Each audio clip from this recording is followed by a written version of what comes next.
une césarienne fut programmée le 4 septembre 2022 et naquirent à l'occasion 2 jumelles siamoises bien portantes avec un poids de naissance de 5600 grammes.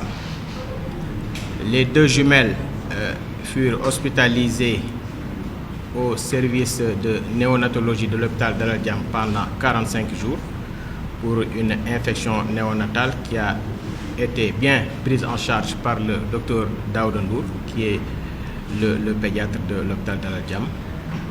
Et elles ont été transférées à l'âge de 4 mois au service de chirurgie pédiatrique de l'hôpital d'enfants Albert Royer.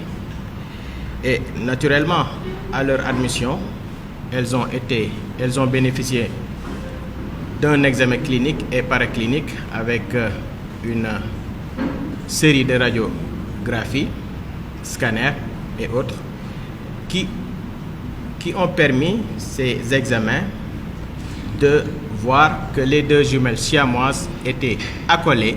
Comme l'a dit le docteur Gueye, ces siamois étaient unis par le sternum, qui est l'os médian de la poitrine, qui sépare la poitrine en 2. Et ce sternum a 3 parties, la partie supérieure, la partie moyenne et la partie inférieure. Et les jumelles siamoises étaient unies par la partie inférieure, qu'on appelle l'appendice xiphoïde. Donc c'est cette partie qui unissait les jumelles siamoises. Alors le deuxième organe qui était commun à ces jumelles était le foie, qui est l'organe le plus volumineux du corps et qui a plusieurs fonctions. Et donc cela nécessite pour sa séparation qu'on tienne compte de son importance sur le fonctionnement de l'être humain. Et à ce propos, il fallait donner à chaque siamoise un foie normal avec tous ses attributs. Et donc ça, c'est ce qui faisait essentiellement la difficulté de l'opération.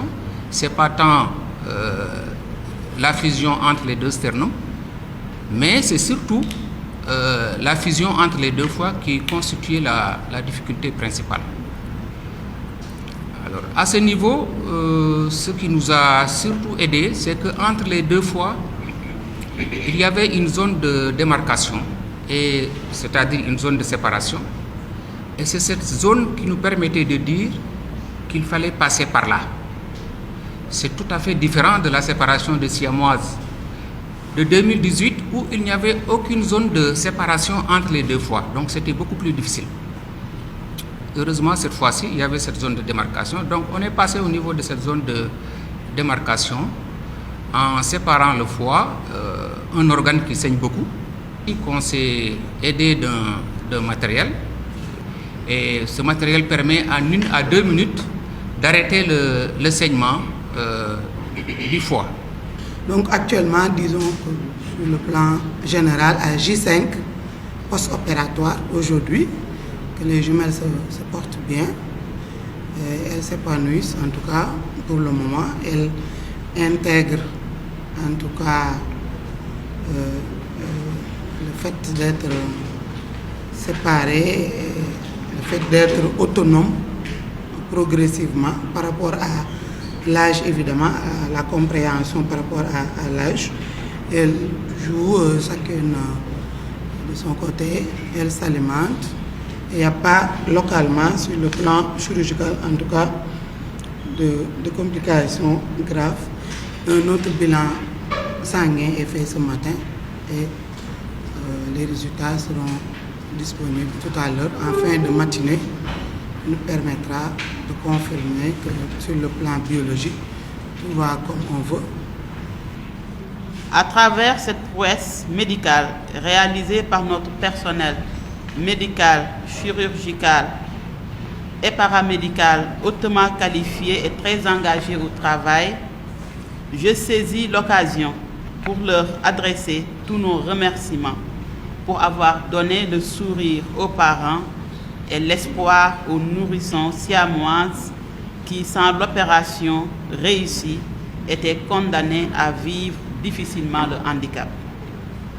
Je rappelle aussi que cette intervention chirurgicale des nourrissons siamoises est la deuxième réussie par nos éminents chirurgiens après celle effectuée en 2020 et sera gravée pour toujours dans les annales de l'histoire médicale du Sénégal de l'indépendance à nos jours comme une prouesse médicale qui mérite d'être citée en exemple.